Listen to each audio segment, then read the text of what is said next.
15 minutes of horror in the heart of a city considered one of India's safest, Bengaluru. What began as a fun outing over ice cream turned out to be a nightmare. There's no other word for it, for 5 young women. They were hounded and harassed by a group of unidentified men on the city's MG Road. And if you've been to Bangalore, MG Road never sleeps. It's always crowded, there's always traffic, there are always people. And yet, this nightmare played out. Their screams for help, while the predators waited around the car for just one opportunity to prey on them, has shaken up the city. Rohini Swami brings you the full story.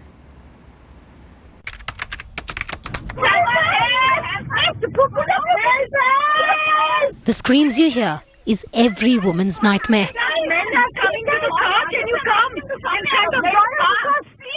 And this nightmare stared 5 women in the face on Saturday night, when they stopped at an ice cream parlour in the heart of Bengaluru at 11:30 PM. What followed was 15 minutes of horror. These men on your screen stared into the car which seated the 5 women, unsettling enough for the women to feel awkward. And then, within minutes, 5 men surrounded their car, attempting to open the doors. My friend who was sitting in front immediately locked the car. So they started, banging on the door, banging as in not very subtly, open. This is the exact spot on MG Road where 5 women had stopped their car at 11:30 PM on Saturday to have an ice cream. The ice cream parlour is just behind me. The place that I stand is the exact spot where the vehicle had stopped and 5 men had intimidated, frightened and threatened these 5 women who were sitting within the vehicle. The terrified women screamed for help, but were careful not to roll the windows down. The men banged at the doors, asked them to open up, wielding blades at them.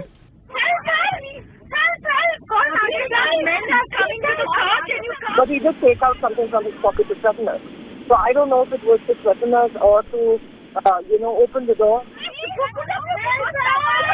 Sensing no help around them, they made frantic calls, asking their husbands to rush to the spot.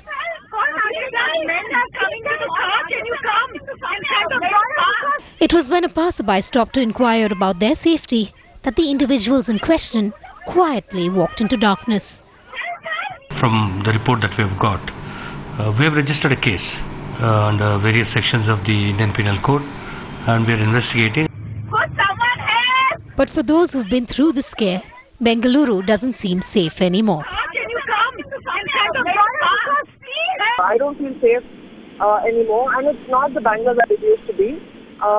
You have to look over your shoulder at all times. There are these people who are so brazen, because even these people who came to attack us, they didn't have fear. The 5 women took the correct and bold step by lodging an FIR against their preying predators. Now it's your turn. As a responsible citizen, help find these predators in Bengaluru. If you have seen these men, call the police. Help end the city's horror. With Rohini Swami in Bangalore, Bureau Report, Headlines Today.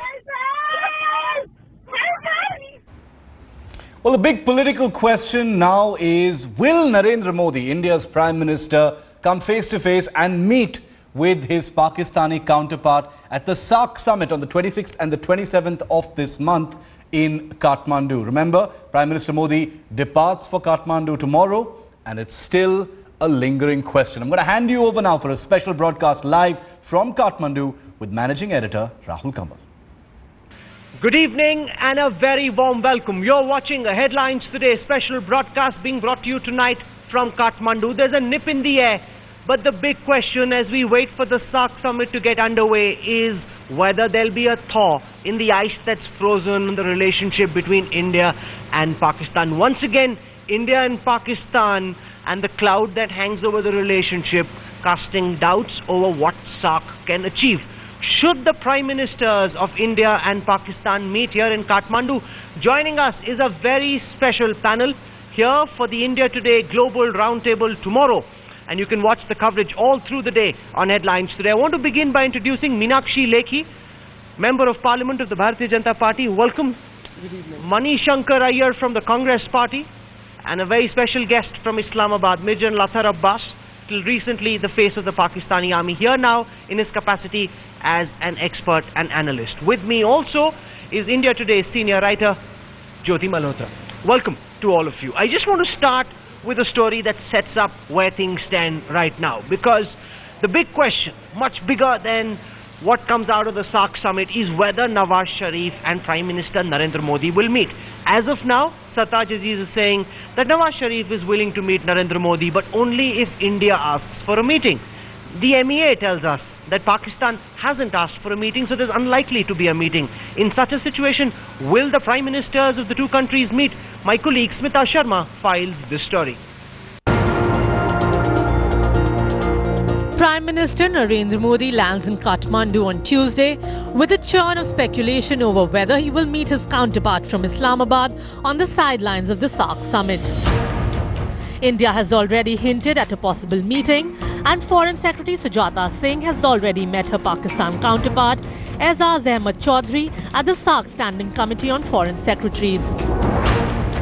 Between the Pakistan Prime Minister and the Indian Prime Minister. ये सब चीजों के लिए कल तक इंतजार करिए. When is the meeting with Mr. Modi? No plans yet. There is no word yet? At the moment, no.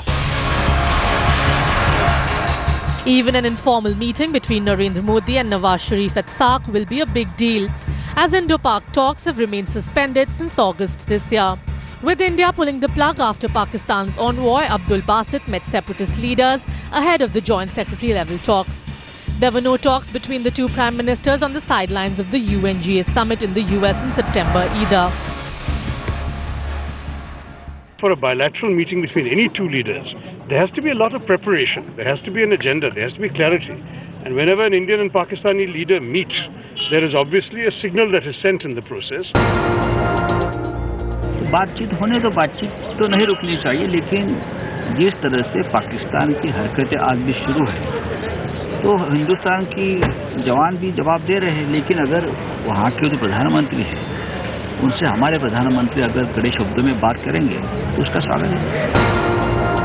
The mood in Kathmandu, however, is upbeat.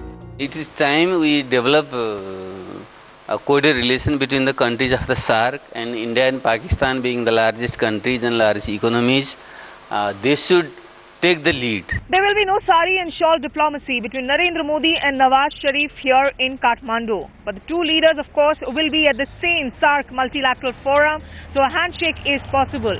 Formal talks are being ruled out, but an informal talk, possibly when the leaders retreat in Dhulikhel, might just help bring some warmth back into the bilateral relationship. In Kathmandu with video journalist Alok Bhatnagar, this is Smita Sharma for Headlines Today. Pehle aap. Who will blink first? Should India blink, or should we wait for Pakistan to request for a meeting? This is a game of poker, Meenakshi Lekhi. And the question is, should the Prime Ministers of India and Pakistan meet? Where does the BJP stand tonight, ma'am? The terms of the engagement have already been set, and keeping those terms in mind, both of them should meet. What are the terms of engagement? That Pakistan should not meet with leaders from the Hurriyat conference? Absolutely. Absolutely. You can't be against terrorism and promote terrorism at the same time. You can't say that I'll talk to the state player and start talking to the non-state player at the same time. So the BJP is sticking to its stated position. Absolutely. That Pakistan should not talk to Hurriyat leaders. Yeah. Sartaj Aziz General Abbas says that is non-negotiable. We've met with Hurriyat leaders in the past, we'll continue to meet them.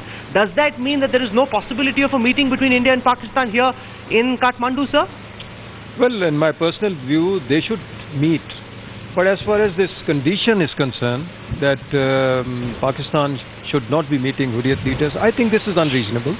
In the past, it has been Indian government who has been organizing the visit of Hurriyat leaders to Pakistan to soften up the stance or facilitate the negotiations as a pre-condition for the talk. So putting conditions like such at this point in time, I think is not warranted for. So BJP sticking to its stated stand, Pakistan saying that is unreasonable. Where does this game of brinksmanship leave us here in Kathmandu, Mr. Iyer? It leaves us in this rather pleasant climate. I don't think it makes a tinker's damn of a difference whether they meet or don't meet, because even if they do meet, they haven't prepared the ground at all, and summits without Sherpas are doomed to failure. So it makes no difference at all whether they meet or not. I have always been in principle in favor of an uninterrupted and uninterruptible No, but there will be a dialogue big process. international headline. You've got leaders from all SAARC nations. Prime Minister Modi will be meeting with each one of them, and if he goes away without meeting Nawaz Sharif, there's a certain amount of negativity there, Mr. Iyer. Well, certainly there is negativity in our relationship. In order to enable your TRPs to go up, I don't think they should meet. So I this don't is not care. about TRPs. I This don't is much care bigger, whether Mr. Iyer. I don't care whether international headlines are going to be made by their not meeting, because I don't believe any significant international headline will be made by their meeting. They have to decide, each of them separately, whether they wish to reach out to the other, and it seems to me that Modi has pushed us into a bind, that India is now cornered, and that therefore there is no way in which we will Meenakshi get out Lekhi, of Mr. Iyer argues impasse. that Prime Minister Modi is pushed into India into a box. I'll argue it the other way around, because whatever the previous policies of the government has been, the results are in front of us, and the results have resulted in 2611 and so on and so forth. Now, for any reasonable engagement, the reasonable dialogue can only happen in reasonable climate, and reasonable climate is away from terrorism, can't support terrorists at the same time, and be talking to the governments at the same time. You can't be pushing for separatists and talk to the government. So non-state players have to be out when you want to discuss subjects with the state. You can move towards resolving SAARC. You can move towards resolving Siachen. You can deal with the problem of terrorism. There's a new government. It has a big mandate, and Nawaz Sharif must utilize the mandate and try and move the India-Pakistan peace ball forward. Well, we in Pakistan, the intelligentsia and the strategic community feel strongly that despite all resistance, reluctance and reservations by a strong section there, Prime Minister Nawaz Sharif took the initiative of creating a fresh space by visiting India, and but unfortunately it was not reciprocated the way we expected there. So now I think we in Pakistan feel that the ball is in India's Okay, court. let me actually respond to that. Nawaz Sharif, by coming to the Prime Minister's inauguration, has already displayed the first act of statesmanship. The next act of statesmanship must come from Prime Minister Modi. I would say the first step is in inviting Mr. Nawaz Sharif. And that is where General Inviting Abbas... is easy. Come on. Inviting him is easy. Coming from It's Pakistan, not, when you it's know not, there are elements in I Pakistan would who don't want him to come, exactly is much my tougher. point. Exactly my point. If there are elements in Pakistan, how is internal force in Pakistan dealing with those elements? How is Pakistan dealing with the internal elements which are interfering in the other countries' internal elements? So I think those are very relevant questions. And if you choose not to act on those elements and have no stand against But then them... what is there to talk about? No, Just one second. Let me argue this. I'll tell you. Let me argue this. If you're saying that Pakistan must stop terrorism, must stop financing terrorism, must deal with the problem of Kashmir, if all those issues get resolved before the Prime Ministers of two countries meet, then you've got nothing to talk about. No. There has to be an averment of facts. And the averment of fact has to be that we shall not deal with non-state players.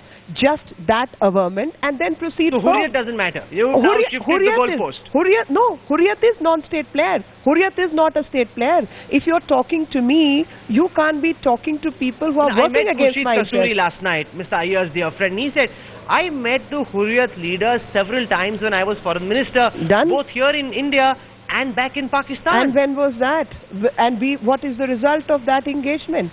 We've seen all that. No, but you've drawn a new red line. Pakistan says, we're not prepared to accept red lines. No, it's up to them. So it's not me who's getting cornered, it's they who are getting exposed.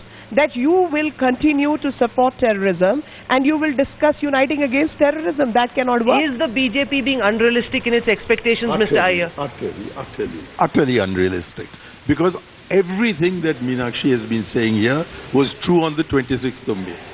If on the 26th of May they could invite Nawaz Sharif to come to India, and then it was a courtesy visit, it was not a negotiation. The Pakistani position has always been that when they embark on a negotiation, then they need to talk to the Hurriyat in order to carry conviction back home. And we had accepted this a long time ago. And now that a new red line has been drawn, I think bringing up all the arguments that were valid on the 26th of May, notwithstanding... But Mr. Iyer, Meenakshi argues that allowing Pakistan to talk to the Hurriyat and the previous policy which you advocated didn't get India anywhere. Because so why not try a different policy? Because it was not uninterrupted and uninterruptible.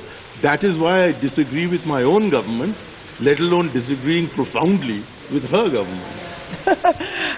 His disagreement doesn't matter. I have the mandate of the people and I have to work for my country and mandate. We had the mandate of the people when we were doing it. Of course. And so you stuck to your points at that time, and the result of that policy India has faced and India has bled. I think that bleeding India needs to stop. You can't give 1,000 cuts and discuss the policy at the same time. Jyoti, where does this act of statesmanship then come from? Both sides asking for an act of statesmanship, neither prepared to be the statesman. I think the night is long, Rahul. It's not only one night, it's tomorrow night as well. Both prime ministers will only meet, I think, the day after tomorrow. And I think they will sleep over it. Remember that Prime Minister Modi comes to this SAARC summit. This is his first SAARC summit. He understands. He's traveled the world. He's been to the US. He's been to Australia. But this is his home. SAARC is in that, you know, it's our home. And I think the Prime Minister realizes that he has to deal with this very, very quickly. You can't say you have a neighbor's first policy and not deal with Pakistan. You have to. You can't. Prime Minister Modi had a hugely successful visit down under, big visit to Japan, successful visit to the United States. But unless you can solve the problem with Pakistan, the Prime Minister will never be a successful diplomat. You have to solve the biggest problem to be successful. Diplomacy has many traits to its conviction, and I'm sure one of the traits which Prime Minister is showing will bring back the principles on which we lay the foundation of foreign policy. And I'm very certain that foreign policy can have various elements, and one of them could be exposing the guilt or exposing the conviction at the same time. Since the time India and Pakistan have gone off the talk table, tensions along the border have escalated. Indians have died, Pakistanis have died. At least when the dialogue process was continuing in whatever form, with stops and commas and full stops, at least there was less tension along the border. Fewer soldiers were dying, fewer civilians were dying. No, I don't agree with that, because the statistics are completely contrary. You use that space of peace talk to infiltrate the borders, and when you've infiltrated and you attack. So this is the kind of policy which has been going on. I must recognize if somebody is not acting in the interest of my country. I don't see anything wrong in saying hello, hi and bye to each other, but if that doesn't take me forward from the position of securing my national borders, I think it's useless to engage. I can't have trade. There's no point in meeting unless that meeting leads to some resolution, unless Pakistan stops funding terror, stops sheltering terrorists, stops sending terrorists to India. There's no point in just meeting for the sake of meeting. That has been our position also in the past, that dialogue or the whole reconciliation process should be result-oriented. But let me also reiterate that under the government, the previous government, the composite dialogue made a lot of gains. There were a lot of headways, and it really resulted into so much that we have gone forward. Nothing. We didn't make any concrete progress. That's your opinion. I mean, look at the nuclear CBMs. A lot of ground has been covered in that. A lot of ground was covered in so many other fields also. But now, you see, if you make this whole process hostage to a non-state's action, then there will be no engagement at all. If there is no engagement, well, then their positions will be very different. We can never tire about talking about India and Pakistan. Did you hear? Yes. Did you catch the word nuclear CBM? Did you catch that word? Now, you can't talk about that and talk of dialogue. And if you're going to talk that word and you bring that in the conversation, I know how to deal with it. And I will deal with it. What's your objection to CBM? Of course, I have an objection. You object to confidence building measures? No, it is not confidence building. Or you think that you're mixing it up with ICBM? I don't know what you're talking about. How can you possibly object to confidence building measures? Okay. Nuclear CBM. Tomorrow morning is when the India Today Global Roundtable in Kathmandu begins. We had a hugely successful roundtable in New York. This is our second global roundtable. Meenakshi Lekhi, Manishankar Iyer, General Atar Abbas will be speaking at the roundtable, as also will be the new Afghanistan President Ashraf Ghani, who's coming to SAARC, who's coming to Kathmandu for the SAARC summit. This will be his first interaction before an Indian audience. And with a big political change in Afghanistan, it'll be interesting to see what he has to say. For the time being, I want to thank my guests. We look forward to seeing you at 10:30 a.m. tomorrow morning. As Jyoti says, this night is young. and there'll be many twists and turns before we finally find out whether or not the two prime ministers will meet. But I can tell you on good authority that several friendly countries also are pressuring the governments in Islamabad and Delhi for some sort of a dialogue, some sort of an exchange, so that there is no bitterness and negativity, so there's a new start. Is that at all possible? Jyoti, Smita Sharma, Gaurav Sawant, our entire team here is in Kathmandu, and we'll be keeping a very, very close eye on this. For the time being, thank you so much for joining us. We look forward to seeing you tomorrow morning.